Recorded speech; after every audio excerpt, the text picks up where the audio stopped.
to my channel, the only Lauren channel.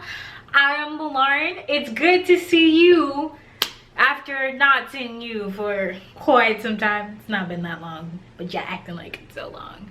But anyway, today we are going to be talking about on this channel how Pluto wants your daughters. And I am going to be giving you the analysis on the behaviors of men through the psychology of Pluto. So let's get started. So today we're going to be talking about, the constellations of Scorpio and Virgo. And their constellations used to be combined. The two were one. And which is why their symbols look similar to each other. I think they were known as the claws. As we grow up, we go through the zodiac or astrological chart accordingly, so through stages. Step Aries, Taurus, Gemini, Cancer, Leo are all a part of the early stages of development. The time we spent with our parents maturing. We say, I am Aries, I have Taurus, I think Gemini, I feel Cancer, and I want in Leo. And those are the astrological signs mottos. We take a pause in our young adulthood to scrutinize, Virgo, with all the things we have learned and picked up over the years.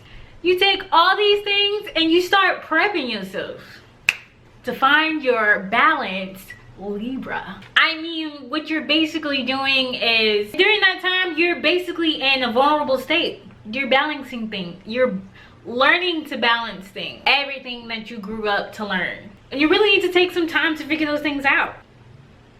But Pluto doesn't want that. He wants to be able to take the young maiden's booty before she even knows who she is. He says, I desire, I wish.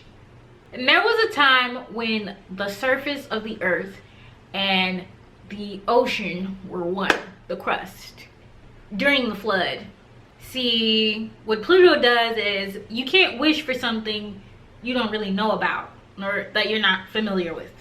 And the cosmic marriage between the Earth's crust and the ocean is one that is shifting our planet and essential for us to live with.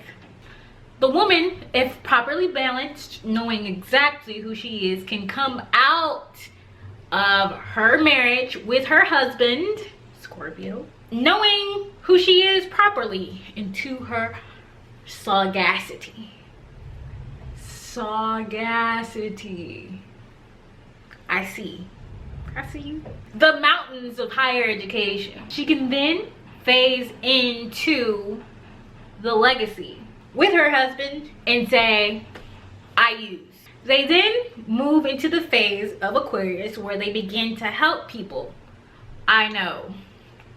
Also still the motto. These are all still the mottos. We can say, I know.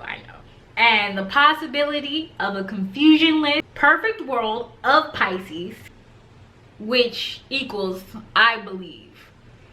And you really don't have to be confusionless because you have the security of everything you need to know.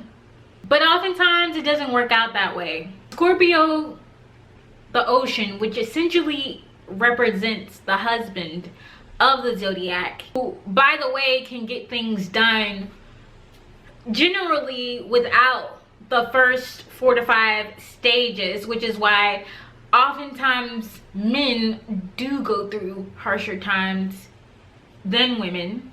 The water, the ocean can kind of mess up your symbolic planet of who you are.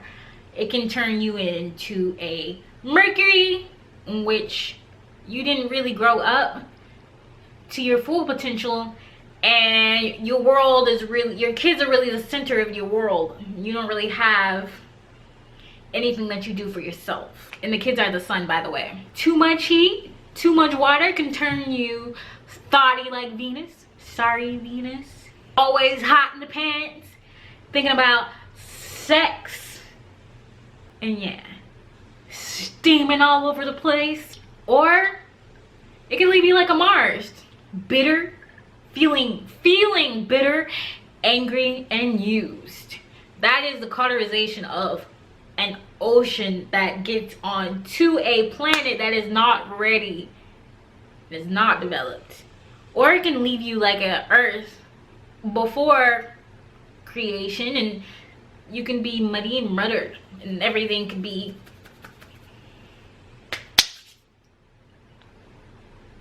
fused before you know who you are. The Gemini portion of the early development is the most important, because if you say I think, then you can almost think yourself out of any situation, even if you don't have the perfect home and family life. The thinking portion forms the character of the crust. A fully formed and developed thinking process can properly criticize and scrutinize, make the proper decisions before entering a relationship.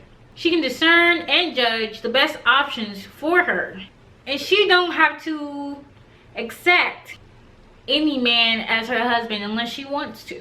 Fully formed Libra knows who she is and her worth. She can keep her Leo center as a vibrant center in the serious nature of Virgo, in judgment, which allows her to have the beauty and graciousness of Libra.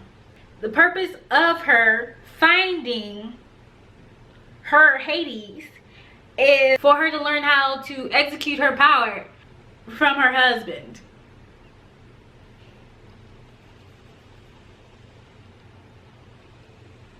And to be able to grow together as a unit. When we talk about beauty, it's a combination of qualities such as shape, color, form that's pleasing to the senses. Aesthetic, like Earth. So beautiful. The most lovely of them all. Wouldn't say the most lovely of them all. I'm sorry, like I think Saturn is pretty cute. Yeah. He pretty cute. They pretty cute. I mean, they all cute, but like Saturn pretty cute. Well, essentially a charmer, which is Libra, is a person with an attractive and engaging personality, which typically is used to manipulate others. I'm not saying it's right, but it ain't wrong. And a beautiful woman can handle herself in the underworld. She can choose to be Persephone and rule the world, rule the underworld with power, or she can come up and say, become a Justita, based on her experience with Scorpio or with men, and say, defend women everywhere. And another thing I find that you guys don't like Virgos, and I'm thinking maybe because they're like spiritually ugly. No cap. I have a Virgo moon, but yeah, because they didn't say their stuff with love. That's what the Cancer is for. You know, you're supposed to bring like love. You're supposed to bring that shining light onto it. You don't just say it, I guess. I don't know.